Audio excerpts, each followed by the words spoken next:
بسم اللہ الرحمن الرحیم۔ نکاح کورس کے اندر پہلے لیکچر کے اندر ہم نے نکاح کی فضیلت قرآن و حدیث کے اندر بیان کی اور اس کے چند ایک مسائل بیان کیے۔ دوسرے لیکچر کے اندر ہم نکاح کے متعلق چند ایک سوالات ہوں گے، ان کے جوابات دیں گے۔ کسی کو بھی اگر کسی قسم کا بھی کوئی بھی مسئلہ پوچھنا ہو تو وہ وائس میسج کے ذریعے بھی پوچھ سکتے ہیں۔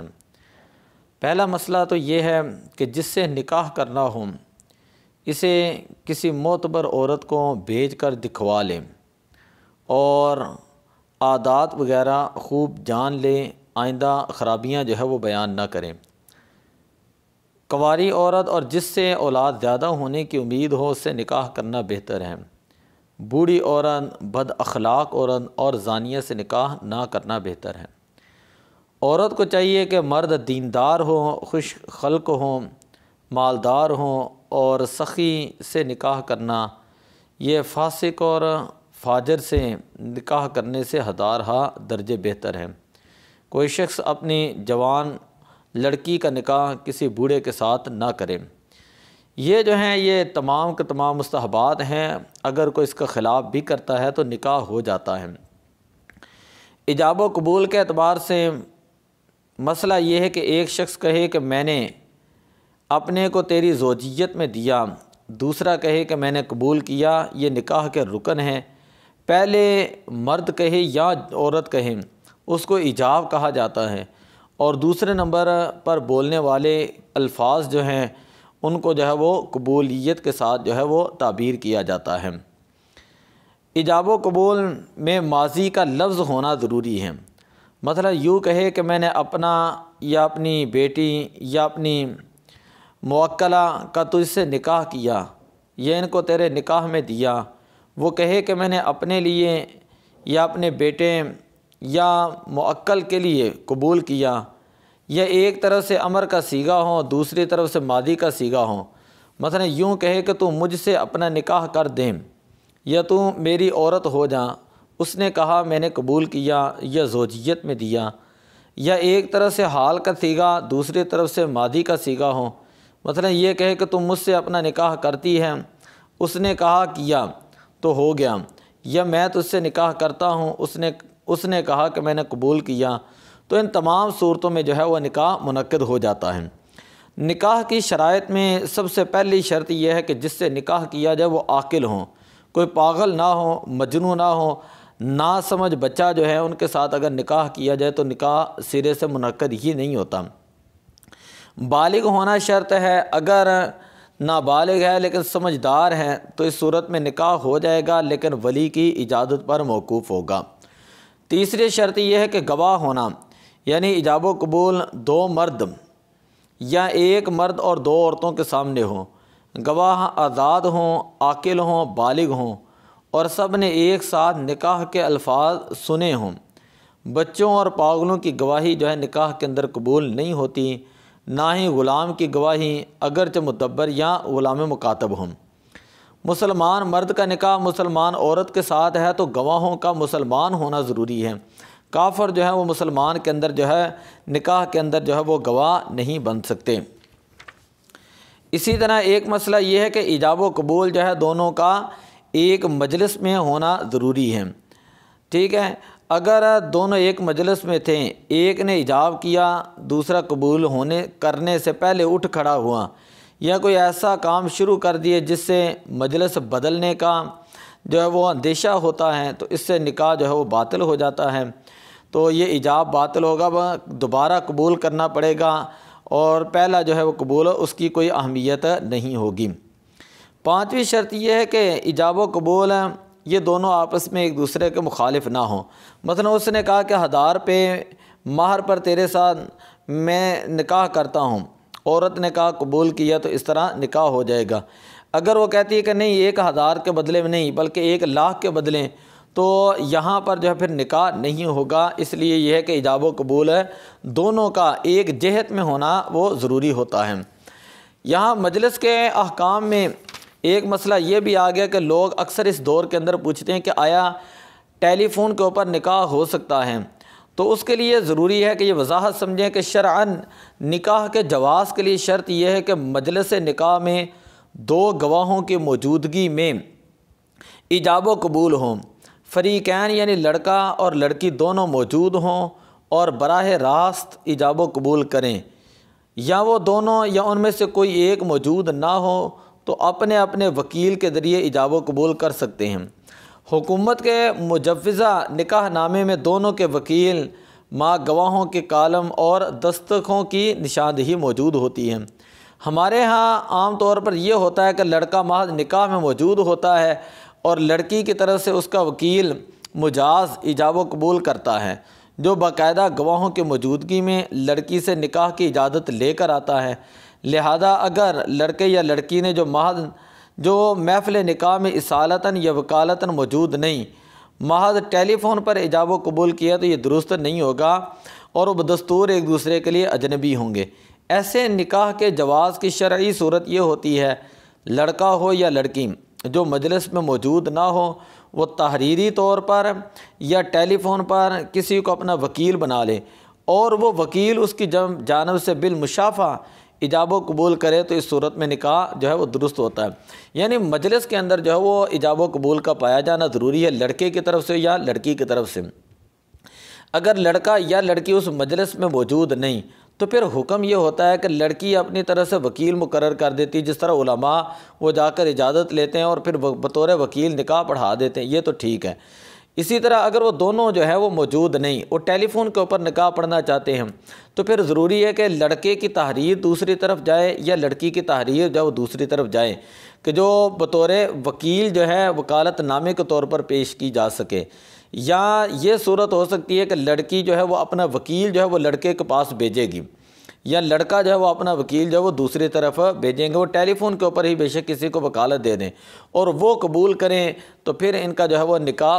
ہو سکتا ہے۔ اس طرح اسے کہا جاتا ہے بواسطہ وکالت، وکیل کے واسطے کے ساتھ جو ہے وہ نکاح ہو جاتا ہے۔ اگر اس کے علاوہ ہے ویسے ہی وہ نکاح کرتے ہیں کہ جی میں نے ایجاب کیا، اس نے کہا میں نے قبول کیا، تو اس سے ہزارہا معاشرے کے اندر جو وہ خرابیاں لازم آتی ہیں، اس سے بچنا چاہیے۔ خفیہ نکاح کا شرعی حکم کیا ہے؟ خفیہ نکاح سے کیا مراد ہے؟ پہلی بات تو یہ ہے، اگر مراد یہ ہے کہ لڑکا اور لڑکی تنہائی میں ایجاب و قبول کرتے ہیں تو اب اس صورت میں نکاح فاسد ہوگا، وہ نکاح منعقد نہیں ہوگا، کیونکہ صحت نکاح کے لیے دو عاقل بالغ مسلمان مردوں یا ایک مرد اور دو عورتوں کی گواہی شرط ہے۔ یعنی یہ کہ وہ ایسے دو گواہوں کے سامنے ایجاب و قبول کریں، خواہ بذات خود لڑکا اور لڑکی ایجاب قبول کریں یا جس طرح پہلے بتایا کہ وہ مجاز وکیل کے ذریعے جو ہے وہ ایجاب و قبول کریں۔ فتاوی در مختار کے اندر یہ لکھا ہے کہ اگر لڑکا اور لڑکی نے خلوت میں ایجاب و قبول کیا اور یہ کہا کہ ہم اللہ اور اس کے رسول کو گواہ بنا کر ایک دوسرے کے ساتھ نکاح کرتے ہیں، تو یہ نکاح جائز نہیں ہوگا۔ اور اگر خفیہ نکاح سے یہ مراد ہے کہ کسی نے والدین کی رضامندی اور اجازت کے بغیر نکاح کر لیا، لڑکی نکاح کرنے والی لڑکی بالغہ ہے اور اس نے اپنے ہم منصب کے ساتھ نکاح کیا، یعنی کفر کے اندر نکاح کیا ہے، اور جو نکاح منعقد ہوا ہے وہ گواہوں کی موجودگی میں ہوا ہے، تو چونکہ کفر کے اندر کیا ہے تو لہذا یہ اس کا نکاح جو ہے وہ درست ہوگا۔ لیکن اگر لڑکی یعنی وہ کہتی ہے کہ کفر کے اندر نہیں کرتی بلکہ غیر کفر کے اندر اپنی رضامندی کے ساتھ وہ کرتی ہے، نہ وہ غیر کفر میں رشتہ داری دیکھتی ہے، نہ حسن و جمال دیکھتی ہے، نہ منصب دیکھتی ہے، نہ پیشہ دیکھتی ہے، اب علماء جو ہے فقہاء نے اس کے بارے میں دو رائے قائم کی ہیں۔ بعض کے نزدیک یہ کہ یہ نکاح جائز ہی نہیں ہوتا، جبکہ ولی اس پر راضی نہ ہو وہ اسے فسخ کر سکتا ہے۔ بعض کے نزدیک یہ ہے کہ ولی کو اس سلسلے میں عدالت کے ذریعے نکاح کو فسخ کرانے کا حق جو ہے وہ موجود ہوتا ہے، یعنی اگر وہ غیر کفر کے اندر کرتی ہے تو ولی جو ہے وہ اس نکاح کو فسخ کر سکتا ہے خود یا عدالت کے ذریعے جو ہے فسخ کرا سکتا ہے۔ لیکن اگر وہ اس نے اپنی رضا اور رغبت کے ساتھ براہ راست یا بطور جو ہے وہ وکیل کے واسطے کے ساتھ ایجاب و قبول کیا ہے اور نکاح اس نے کفر کے اندر کیا ہے کہ حسن و جمال کے اندر بھی لڑکا ٹھیک ہے اور رشتہ داری کے اندر بھی ٹھیک ہے، تو اب اس صورت میں جو ہے وہ بعض علماء نے کہا کہ ان کا نکاح جو ہے وہ درست ہوگا۔ سول میرج سے کیا مراد ہے؟ یہ عام طور پر ہمارے معاشرے کے اندر بہت بڑی ایک لعنت جو ہے وہ پائی جا رہی ہے۔ سول میرج سے مراد یہ ہے کہ لڑکی جو ہے وہ اپنا شناختی کارڈ یا میڈیکل سرٹیفکیٹ یا کوئی بھی دستاویز وہ بطور ثبوت جو ہے وہ کسی مجاز عدالت کے سامنے پیش کریں اور اپنے آپ کو شناخت کرا کے اپنی بلوغت جو ہے وہ ثابت کر دیں اور عدالت کو مطمئن کر دے کہ وہ اپنے آزادانہ مرضی سے بلا جبر کسی سے شادی کرنا چاہتی ہیں۔ عدالت اس کو مطمئن ہونے کے بعد اجازت دے دے تو وہ اپنے پسندیدہ شخص سے باقاعدہ نکاح کر لے تو اسے عرف عام کے اندر جو ہے وہ سول میرج کہتے ہیں۔ گویا کہ اس نے عدالت کو مطمئن کر کے جو ہے اعتماد میں لے کر جو ہے یہ نکاح کیا۔ ظاہر بات ہے اس میں والدین شامل نہیں ہوتے اور اس کے اندر سرپرست جو ہے وہ ان کی مرضی شامل نہیں ہوتی، اور ایسے جو نکاح ہوتے ہیں وہ قانوناً ان کی شادی تو منعقد ہو جاتی ہے، لیکن معاشرتی مسائل یہ پیدا ہوتی ہیں کہ بعض اوقات جو ہے یہ نوبت قتل تک جو ہے وہ پہنچ جاتی ہے۔ تو لہذا اس صورت میں وہ لڑکیاں آزادانہ فیصلہ کرنے کے بجائے وہ اپنے والدین کو، اپنے بھائیوں کو جو ہے وہ اپنے اعتماد کے اندر لے کر جو ہے اگر ایسے معاملات کریں اور ولی جو ہے ان کو اجازت دیں تو پھر ہی وہ ایسا قدم جو ہے وہ اٹھائیں۔ ایک سوال یہ ہے کہ کیا محرم کے اندر نکاح ہو سکتا ہے؟ تو بالکل محرم کے اندر نکاح جو ہے وہ ہو سکتا ہے، اس کے اندر کوئی حرج نہیں۔ اسی طرح سفر کے اندر بھی نکاح ہو سکتا ہے۔ اسی طرح مہندی جو لوگ کرتے ہیں نکاح کے اوپر، اس کی شرعی حیثیت کیا ہے؟ تو اس کا جواب یہ ہے کہ اس کی کوئی جو وہ شرعی حیثیت نہیں، شرعی حیثیت اس کی کچھ بھی نہیں ہے۔ یہ معاشرتی خرابیوں میں سے ایک خرابی ہے، لیکن اگر ان میں سے خلاف شرع باتیں نہ ہوں، مثلا بے پردگی نہ ہو، گانا بجانا نہ ہو، مردوں عورتوں وغیرہ کے اختلاط نہ ہوں، تو ان محرمات کے سبب یہ نکاح جو ہے وہ حرام، اگر تو یہ چیزیں پائی جا رہی ہیں تو ان کی وجہ سے یہ نکاح حرام ہوں گے، لیکن اگر یہ چیزیں نہیں ہیں، وہاں پر کوئی ایک محفل کی صورت جو منعقد کی گئی ہے، نعت شریف وغیرہ پڑھی گئی ہے، تو اس کے اندر کوئی حرج نہیں۔ شرعاً صرف جو ہے وہ صرف نکاح ہیں، یعنی مجلس میں گواہوں کی موجودگی میں، تاکہ اس کا اعلان ہو جائے، گواہ اس لیے پیش کیے جاتے ہیں، اور اس کے بعد رخصتی جو ہے وہ باقاعدہ شرعی حجاب کے اندر کی جائے۔ شب زفاف کے بعد ولیمہ جو ہے یہ صرف سنت ہے، نکاح اور ولیمہ یہ صرف سنت ہے، باقی اس کے علاوہ جتنی خرافات ہیں آج ہمارے معاشرے کے اندر جو چیزیں پائی جا رہی ہیں اس کی کوئی شرعی حیثیت نہیں ہے، اور لوگ جو ہیں وہ اپنے سروں کے اوپر جان بوجھ کر اس کا بوجھ ڈالتے ہیں۔ اب ایک سوال یہ ہے کہ قادیانی مرد سے مسلمان عورت کا نکاح کرنا جائز ہے؟ تو جواب یہ ہے کہ کوئی شخص پہلے مسلمان تھا پھر اسلام سے منحرف ہو کر قادیانی ہو گیا تو یہ مرتد ہے، اور مرتد سے کسی مسلمان بیٹی کا نکاح کرنا یہ باطل ہوتا ہے۔ اگر کسی شخص کا باپ یا دادا مرتد ہو کر قادیانی ہو گیا، بعد میں اس کی اولاد ہوئی جو اس عقیدے پر ہی قائم رہی، تو یہ لوگ بھی اسی طرح کافر ہوں گے، اور کافر سے مسلمان عورت کا نکاح جائز نہیں۔ اللہ تعالیٰ نے قرآن پاک کے اندر ارشاد فرمایا کہ مشرک مردوں کے ساتھ مومن عورتوں کا نکاح نہ کراؤ جب کہ وہ ایمان نہ لے آئیں، یعنی جب تک وہ ایمان نہیں لاتے آپ کسی کافر، بت پرست، مجوسی کے ساتھ جو ہے وہ مسلمان بیٹی کا نکاح نہ کریں بلکہ اس سے توبہ کریں۔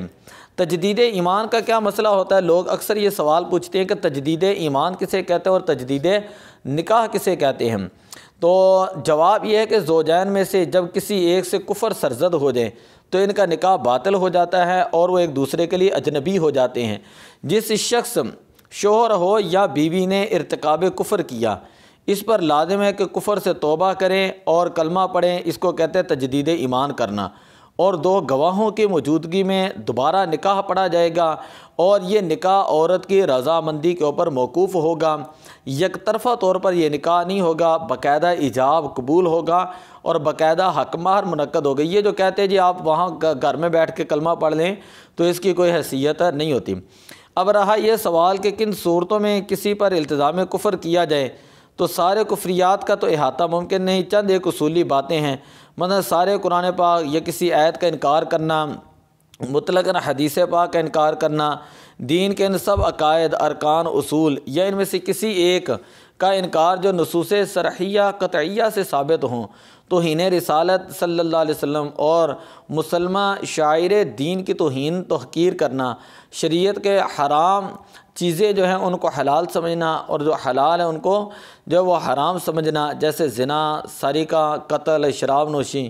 کو حرام جان کر اگر کوئی شخص کرتا ہے تو یہ گناہ ہے، فسق و فجور ہے، گمراہی ہے۔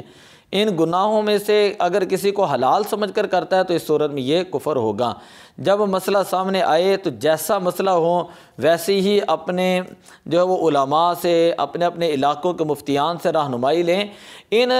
چھوٹے چھوٹے مسائل کے اندر بڑی باریکیاں ہوتی ہیں، خود ہی اٹھ کر جو ہے اس کے اوپر فیصلہ نہیں کرنا چاہیے، خود ہی عدالتیں، پنچایتیں وہ نہیں لگانی چاہیے، بلکہ علماء کے پاس جائیں، اور جو مفتیان اعظام ہیں، جو دین کے خدام ہوتے ہیں، ان کے پاس جائیں، ان سے آپ رہنمائی لیں،